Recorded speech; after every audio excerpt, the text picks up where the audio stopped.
Today we're setting up the VMRay SentinelOne Singularity automation. As you can see here, go and browse to the VMRay GitHub page, have a dig through this documentation. It's extremely well documented.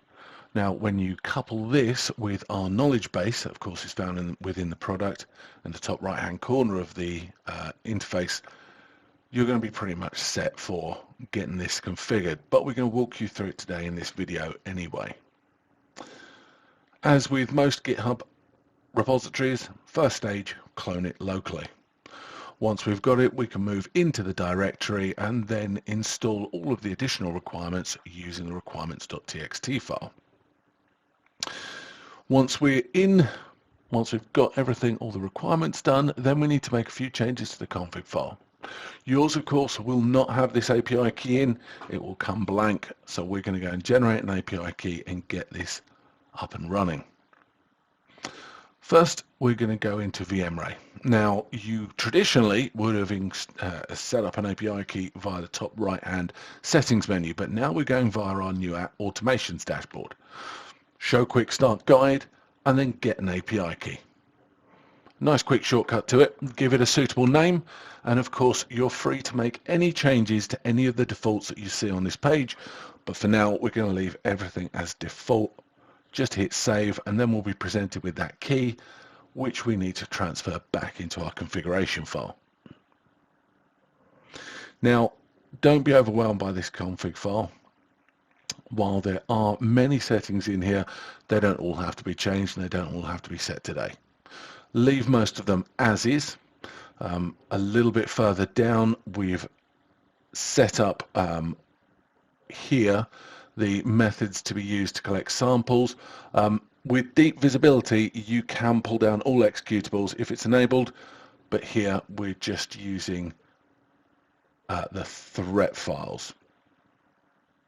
We need to go and generate a Singularity API key into your user account, options, API token operations, and here regenerate API token. That's going to give us the API token, which this script can then do the other half of the communication, of course, talking to SentinelOne Singularity.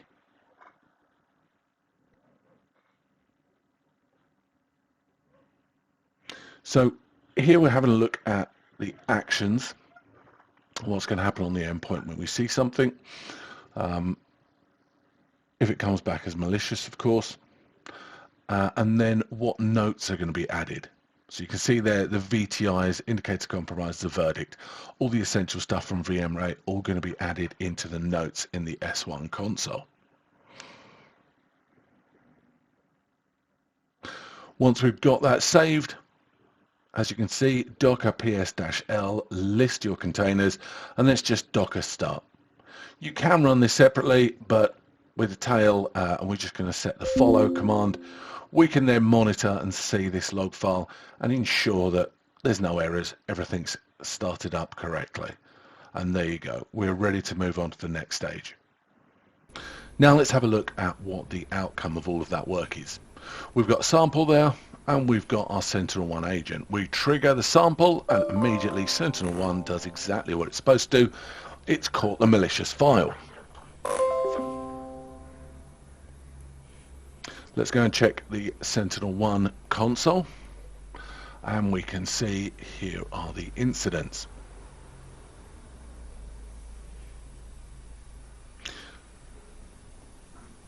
Now, if you remember, we started tailing this log file. You don't need to do this, but it's always useful to know that if you're ever trying to track this down, certainly when you're getting it set up, you can see all that communication.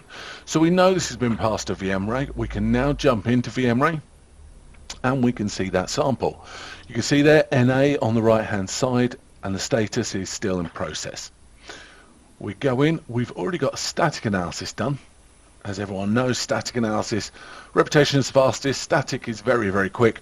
Dynamic is still running, but we click on it, before we know it, there you go, we're into post-processing.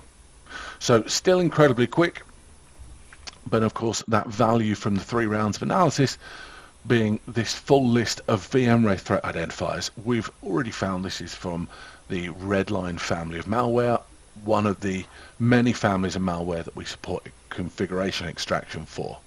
So we've already pulled out all those VTIs, and we've summarized everything in our Indicators of Compromise tab.